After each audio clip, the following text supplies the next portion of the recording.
ನರೇಂದ್ರನಾಥ್ ದತ್ ಮುಂದುವರೆದ ಭಾಗ. ಕಥಾವಾಚಕ ರಾಮಕಥೆಯನ್ನು ಹೇಳುತ್ತಿದ್ದರು. ಕಥಾವಾಚಕ ಹೇಳಿದರು, ಹನುಮಾನ್ಜಿ ಅಷ್ಟು ದೂರದಿಂದ ಸಮುದ್ರ ದಾಟಿ ಅಶೋಕ ವಾಟಿಕಕ್ಕೆ ಬಂದಿದ್ದರು. ಲಂಕಾದಲ್ಲಿ ಸೀತಾಮಾತೆಯನ್ನು ಹುಡುಕಲು ಅಲೆದಾಡಿದರು. ಅವರಿಗೆ ಈಗ ಹಸಿವೆಯೂ ಆಗಿತ್ತು ಮತ್ತು ಆಯಾಸವೂ ಆಗಿತ್ತು. ಅಶೋಕ ವಾಟಿಕದಲ್ಲಿ ವಿವಿಧ ಹಣ್ಣುಗಳ ಗಿಡಗಳಿದ್ದವು ಮತ್ತು ಹನುಮಾನ್ಜಿಯ ಪ್ರಿಯವಾದ ಬಾಳೆಹಣ್ಣಿನ ಗಿಡಗಳೂ ತುಂಬ ಇದ್ದವು. ಅವರ ಮನಸ್ಸು ಈ ಬಾಳೆಹಣ್ಣುಗಳ ಮೇಲೆ ಹೋಯಿತು. ಹನುಮಾನ್ಜಿ ಹೇಳಿದರು, ಮಾತೆ, ಈ ಹಣ್ಣಿನ ಗಿಡಗಳನ್ನು ನೋಡಿ ನನ್ನ ಹಸಿವೆ ಇನ್ನೂ ಅಧಿಕವಾಗಿದೆ. ಇದನ್ನು ಕೇಳಿ ನರೇನ್ ಮನಸ್ಸಲ್ಲಿ ಒಂದು ವಿಚಿತ್ರವಾದ ಪ್ರಶ್ನೆ ಎದ್ದಿತ್ತು. ಮಾವಿನ ಹಣ್ಣು ಇದ್ದರೂ ಬಾಳೆಹಣ್ಣು ಪ್ರಿಯವಾಗುವುದೇನು ಸಂಭವವಿದೆಯಾ? ಇವನು ಈ ಪ್ರಶ್ನೆಯನ್ನು ತನ್ನ ಮನಸ್ಸಲ್ಲೇ ಅದುಮಿಡಲು ತುಂಬ ಪ್ರಯಾಸ ಮಾಡಿದ. ನಂತರ ಈ ಪ್ರಶ್ನೆಗೆ ಉತ್ತರ ಹುಡುಕಿದ್ರಾಯಿತು ಅಂತ.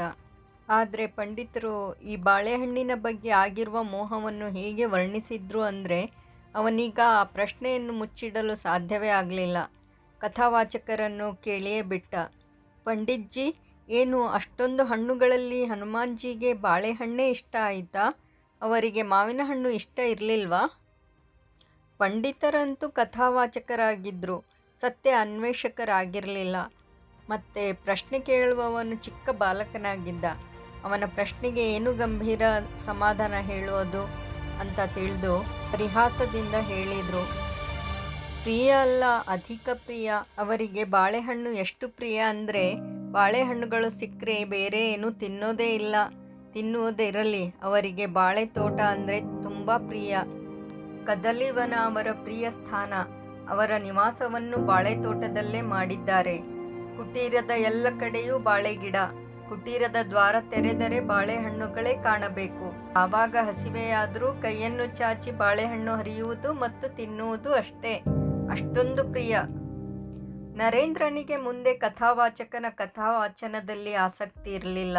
ಅವನ ಮನಸ್ಸಂತೂ ಹನುಮಾನ್ಜಿ ಬಾಳೆ ತೋಟದಲ್ಲಿ ಇರುತ್ತಾರೆ ಎನ್ನುವುದರಲ್ಲೇ ಸಿಲುಕಿತ್ತು ಮತ್ತು ಅವನ ಉತ್ಸುಕತೆ ಅಧಿಕವಾಗಿತ್ತು. ಮೊದಲನೇ ಸಲ ದೇವಿ ದೇವತಾ ಗುಂಪಲ್ಲಿ ಒಬ್ಬ ದೇವರ ಇಷ್ಟು ಸಮೀಪ ಮತ್ತು ನಿಖರವಾದ ಸ್ಥಾನದ ಬಗ್ಗೆ ಮಾಹಿತಿ ಸಿಕ್ಕಿತ್ತು. ಒಂದು ವೇಳೆ ಅವರು ಬಾಳೆ ತೋಟದಲ್ಲಿ ಇದ್ದರೆ ಅವರನ್ನು ಭೇಟಿಯೂ ಆಗಬಹುದು. ಮತ್ತೆ ಕೇಳಿದ, ಬಾಳೆ ತೋಟದಲ್ಲೇ ಇರ್ತಾರಾ? ಮತ್ತೇನು, ಅವರೇನು ಜಮೀನ್ದಾರರ ಹಾಗೆ ದೊಡ್ಡ ಬಂಗಲೆ ಕಟ್ಟಿಸಿದ್ದಾರಾ? ಅವರು ವಾನರ ಗಿಡದ ಮೇಲೆ ಇರುತ್ತವೆ.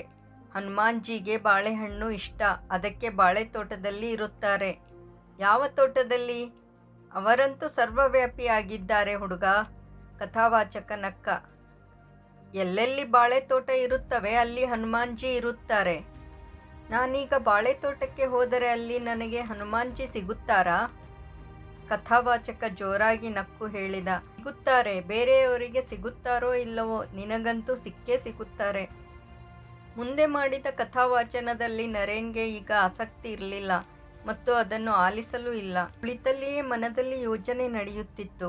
ಹೇಗೆ ಭೇಟಿಯಾಗುವುದು ಮತ್ತು ತನ್ನ ಮನದಾಳದ ಪ್ರಶ್ನೆಗಳನ್ನು ಹೇಗೆ ಕೇಳುವುದು? ವಿವಾಹ ಅನ್ನುವುದು ಅಶ್ವಪಾಲನ ಪ್ರಕಾರ ಅಷ್ಟೊಂದು ಕೆಟ್ಟದ್ದಾಗಿದ್ದರೆ ಹನುಮಾನ್ಜಿಯ ಭಗವಾನ್ ರಾಮ್ ಏಕೆ ಮದುವೆ ಆದರು ಮತ್ತು ಸ್ವತಃ ಏಕೆ ಬ್ರಹ್ಮಚಾರಿಯಾಗಿದ್ದಾರೆ? ತನ್ನ ಸ್ವಾಮಿಯ ಪರಂಪರೆಯನ್ನೇ ಏಕೆ ಪಾಲನೆ ಮಾಡಲಿಲ್ಲ? ಒಬ್ಬ ಬ್ರಹ್ಮಚಾರಿ ವಿವಾಹಿತ ಸ್ತ್ರೀ ಪುರುಷರ ಆರಾಧನೆ ಹೇಗೆ ಮಾಡುತ್ತಾರೆ?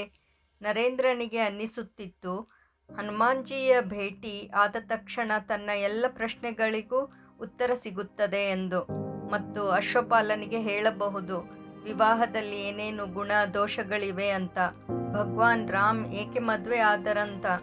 ಇದರಿಂದ ನನ್ನ ತಂದೆ ಮತ್ತು ಅಜ್ಜನ ದೋಷಗಳು ಕಡಿಮೆ ಆಗಬಹುದು ಮತ್ತು ಮಾವಿನ ಹಣ್ಣಿನ ಮುಂದೆ ಬಾಳೆಹಣ್ಣು ಏಕೆ ಇಷ್ಟ ಅಂತ ಕೇಳಬಹುದು ಮತ್ತು ಇದರಲ್ಲೇನಾದರೂ ವಿಶೇಷವಿದ್ದರೆ ಅದೇ ಬಾಳೆ ತೋಟದ ಹಣ್ಣನ್ನು ಅವರ ಅನುಮತಿ ಪಡೆದು ಒಂದು ಹಣ್ಣು ಕಿತ್ತಿ ತಿನ್ನಬಹುದು.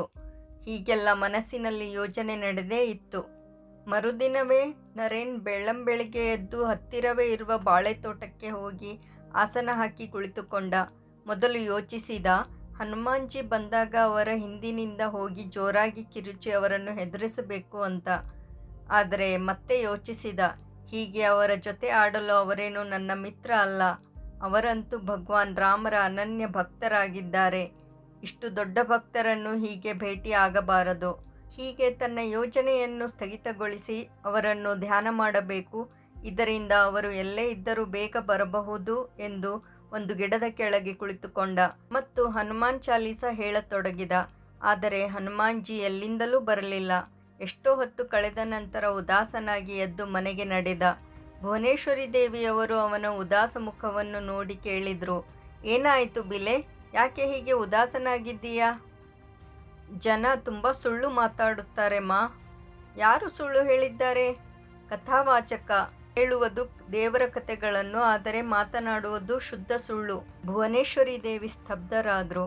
ಯಾರಾದರೂ ಬಾಲಕನ ಬಗ್ಗೆ ಆಗಿದ್ದರೆ ಏನೂ ತೊಂದರೆ ಇಲ್ಲ, ಆದರೆ ಅವನು ಹೇಳುತ್ತಿರುವುದು ಕಥಾವಾಚಕನ ಬಗ್ಗೆ. ಕಥಾವಾಚಕ? ಅವರೇನು ಸುಳ್ಳು ಹೇಳಿದ್ರು? ಹನುಮಾನ್ಜಿ ಬಾಳೆ ತೋಟದಲ್ಲಿ ಇರುತ್ತಾರೆ ಎಂದರು. ನಾನು ಬೆಳಿಗ್ಗೆಯಿಂದ ಮಧ್ಯಾಹ್ನದವರೆಗೂ ಅಲ್ಲೇ ಕುಳಿತಿದ್ದೆ. ಅವರನ್ನು ತುಂಬ ಧ್ಯಾನ ಮಾಡಿದೆ, ಆದರೆ ಬರಲೇ ಇಲ್ಲ. ಅವರು ಬಾಳೆ ತೋಟದಲ್ಲಿದ್ದಿದ್ರೆ ನನ್ನಿಂದ ಅವರು ಅಡಿಗೆ ಕುಳಿತುಕೊಳ್ತಿದ್ರಾ? ಭುವನೇಶ್ವರಿಯವರಿಗೆ ಅರ್ಥ ಆಯಿತು. ಕಥಾವಾಚಕನ ಪರಿಹಾಸ ಇವನಿಗೆ ಪರಿಹಾಸ ಆಗಿರಲಿಲ್ಲ. ಈ ಜಗತ್ತಲ್ಲಿ ತುಂಬ ಜನ ತಮ್ಮ ವಿಶ್ವಾಸ ಮತ್ತು ನಿಷ್ಠೆಯಲ್ಲಿ ಅಷ್ಟೊಂದು ಗಂಭೀರರಾಗಿರೋದಿಲ್ಲ ಮತ್ತು ಮಾತುಗಳನ್ನು ತೂಗಿ ಅಳಿದು ಮಾತನಾಡೋದಿಲ್ಲ ಮತ್ತು ಕಥಾವಾಚಕ ಪರಿಹಾಸ ಮಾಡಿದ್ದು ಎಂದು ಹೇಳಬೇಕೆಂದರು. ಆದರೆ ಈ ಉಗ್ರ ಹುಡುಗನಿಗೆ ಹೀಗೆ ಹೇಳಿದರೆ ಧಾರ್ಮಿಕ ಜನರನ್ನು ಮತ್ತೆ ಎಂದೂ ಸಮ್ಮಾನದಿಂದ ಕಾಣುವುದಿಲ್ಲ. ಅದಕ್ಕೆ ಹೇಳಿದ್ರು, ಕಥಾವಾಚಕ ಸುಳ್ಳು ಹೇಳಲಿಲ್ಲ ಮಗ. ಹನುಮಾನ್ಜಿ ಭಗವಾನ್ ರಾಮನ ಕೆಲಸಕ್ಕೋಸ್ಕರ ಎಲ್ಲೋ ತುಂಬ ದೂರ ಹೋಗಿರಬಹುದು. ಅವರಂತೂ ಭಗವಾನ್ ರಾಮನ ಸೇವಕ ಮನೆಯಲ್ಲೇ ಕುಳಿತುಕೊಳ್ಳಲು ಆಗುತ್ತದೆಯಾ? ಹಾಗಾದರೆ ರಾತ್ರಿಯೂ ಮನೆಗೆ ಬರೋದಿಲ್ವಾ? ಹೇಗೆ ಬಾಬಾ ಬರ್ತಾರೆ ಹಾಗೆ? ಕೆಲವೊಂದು ಸಲ ನಿಮ್ಮ ಬಾಬಾರಿಗೂ ನಗರದಿಂದ ಹೊರಗೆ ಹೋಗುವ ಕೆಲಸಗಳು ಬರುತ್ತವೆ. ಸಂಭವವಿದೆ ಹನುಮಾನ್ಜಿ ಕೂಡ ತುಂಬ ದೂರ ಹೋಗಿರಬೇಕು. ತುಂಬ ದಿನಗಳವರೆಗೂ ಮನೆಗೆ ಬರದೇನೂ ಇರಬಹುದು. ಭಗವಾನ್ ರಾಮನ ಸೃಷ್ಟಿಗೆ ಸೀಮೆಯೇ ಇಲ್ಲ ಮಗ. ಹನುಮಾನ್ಜಿಗೆ ಭಗವಾನ್ ರಾಮನ ಪೂರ್ಣ ಸೃಷ್ಟಿಯಲ್ಲಿ ಅಲ್ದಾಡಬೇಕಾಗುತ್ತೆ. ಮಹಾದೇವ್ ಶಿವ್ ಅಂತೂ ಎಲ್ಲೂ ಹೋಗೋದಿಲ್ಲ ಅಲ್ವಾ? ಅವರಂತೂ ಯಾರದೂ ಸೇವಕರಲ್ಲ ಅಲ್ವಾ? ಹೌದು, ಮಹಾದೇವ್ ಶಿವ್ ಎಲ್ಲೂ ಹೋಗುವುದಿಲ್ಲ. ಅವರಂತೂ ಕೈಲಾಸದಲ್ಲೇ ಇರುತ್ತಾರೆ. ಆದರೆ ನೀನು ಕೈಲಾಸ ಪರ್ವತಕ್ಕೆ ಹೋಗಲು ಸಾಧ್ಯ ಇಲ್ಲಪ್ಪ.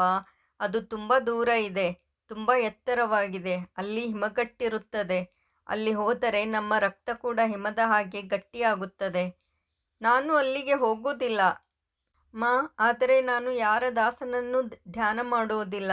ಯಾರು ತಮ್ಮ ಸ್ಥಾನದಲ್ಲೇ ಇರುತ್ತಾರೋ ಅವರನ್ನೇ ಧ್ಯಾನ ಮಾಡುತ್ತೇನೆ.